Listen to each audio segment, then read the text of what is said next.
I never really thought drumming would take me as far as it did, and maybe it's because I never really had any expectations for it. I always really did it for fun, and I just kind of worked and worked until I got to a spot I really wanted. I started drumming when I was in third grade, maybe when I was like 9, and I really did it just for the fun of it, to be honest. Really started to take it more seriously in high school, as I started to learn more about drumming and, as I kind of grew as a person. One thing I learned early on was how precise the fulcrum was of the stick, how precise you have to hold it to get optimal drumming or optimal movement, if you will. That fulcrum is so important because it underlies a lot of the rhythms that drummers do. It allows us to let the stick do a lot more of the work while we're just kind of letting it bounce, as my drum instructor always used to say. And drummers are important to the band, mostly because they're objectively the loudest instruments. They're the ones you probably first hear. They're the ones that kind of set the tempo for the band. Another important thing with drumming is the difference between accented notes and non-accented notes, which we call taps, and just being able to control that with the fulcrum of, again, the index finger and the thumb, and just being able to keep certain notes up and certain notes down. The rule is the accents are really the only notes you should really hear. And I think learning all these skills was pretty humbling, to say the least. I was always, pretty bad my freshman or sophomore year, and then it just kind of clicked my junior year of high school. But, I really can't count how many times I failed, trying different things, but I would never have done it differently. I would rather fail trying hard things than, not doing it at all.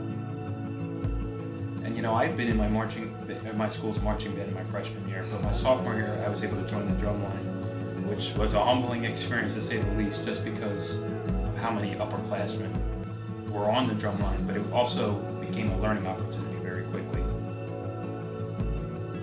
And that year I also added on the twist of marching, which I had never really been familiar with before. I knew what it was, but I never really marched, and I never really marched with a drum on either. And I really can't explain how weird that feeling is for the first time, to have like a 40 or 50 pound drum on you while you're trying to move and play at the same time. But I really did put a lot of time into marching, and it became fun after a while. It definitely was not fun at first, just having to learn the different movements and have to think about walking, which I'd never really done before. But it got fun after a while. That year, my sophomore year, when I was on the drum line, I think that really just reinforced how much repetition there really was in marching band. We had a set show that we practiced every Monday, Wednesday, Friday, and sometimes it wasn't fun to rehearse the same things over and over, especially if maybe you weren't that good at them, which obviously you're not going to be at first. But it just kind of showed how much work it would take to not only get good at something, but to stay good at it as well. And our motto was always, you do it until you can't mess it up anymore.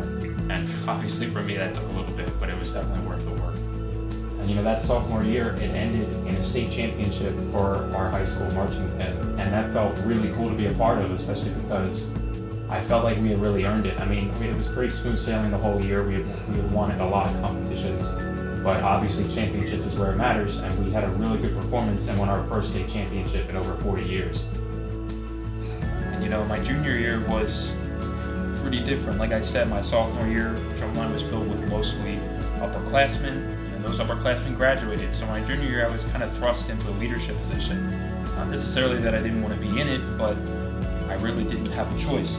And that year was pretty difficult. And I remember that band camp, which is basically like a 2-week period in the summer where we just kind of grind for like 8 to 9 hours a day, just grinding on the show, marching, playing, whatever. I just remember how grueling those days were, especially because the drum line was getting yelled at all the time. It was definitely a stark contrast from the previous year, where it felt like it was mostly smooth sailing. But eventually we kind of picked it up, and you could really tell when the newer members were starting to get things going, and you could really tell when we had started to build a big chemistry. In my junior year, it ended in another state championship, the first time our school had ever gone back to back. And again, I always look at that year as more fulfilling. And if drumming has taught me anything else, I think it told me how to fail. You really, you have to fail in order to succeed, but it's really hard to know how to fail if you don't try something new. My senior year didn't end with the state title, and although it was really disappointing, I felt like I had my best performance as a drummer, and at some point, that's all you can really ask of yourself, is to do your best.